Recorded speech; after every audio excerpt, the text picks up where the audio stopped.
Hi, it's Nate. I'm doing my final project for science on a chemical reaction between copper chloride and zinc. Our instructions were to figure out what is produced when we combine zinc and copper chloride. But let's talk about zinc and copper chloride before we combine them.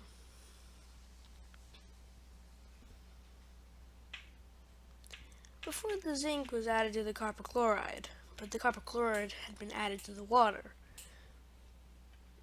just turned green. That's pretty much it.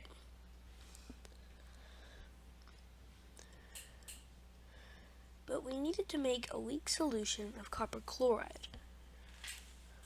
So what we did was we put a tablespoon of copper chloride and added it to a 55 milliliters of water, making it a weak solution but not oversaturated. Then we waited. The water started to turn green and bubbled a little bit.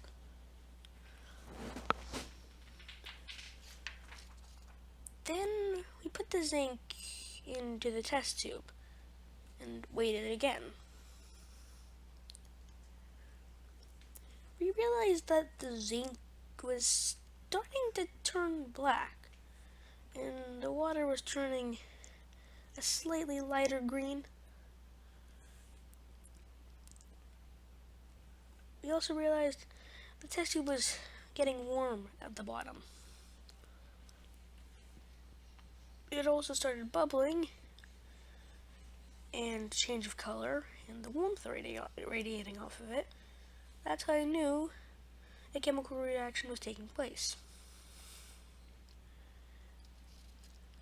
Eventually, the zinc became this rust red color for about 5 to 6 minutes until it became black again. We did this test twice, and there were slight differences in test 1 and test 2.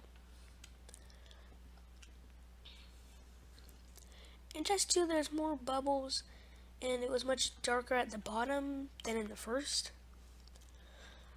But test 1 had this green sludge at the top. And the second one did not have that weird sludge. I think it's because in the second test, the sample of zinc was bigger. So, here's my analysis and conclusion about this experiment. How do I know that the chemical reaction was taking place? Well, change of color, heat radiating off of it, made it pretty obvious, and bubbling. What do I think the chemical reaction was?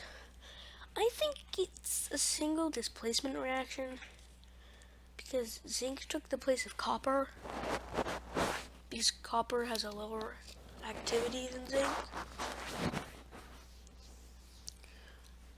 And how can I prove that the mass of the reactants are equal to the mass of the products? Well, no matter what the physical changes, it would never change mass. That's because you can't create or destroy mass.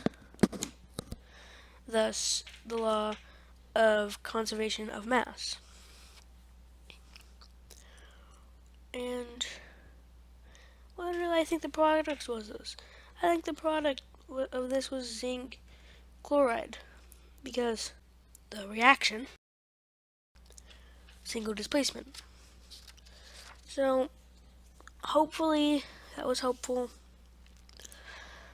I am Nate again, just so y'all know. And, well, have a nice day.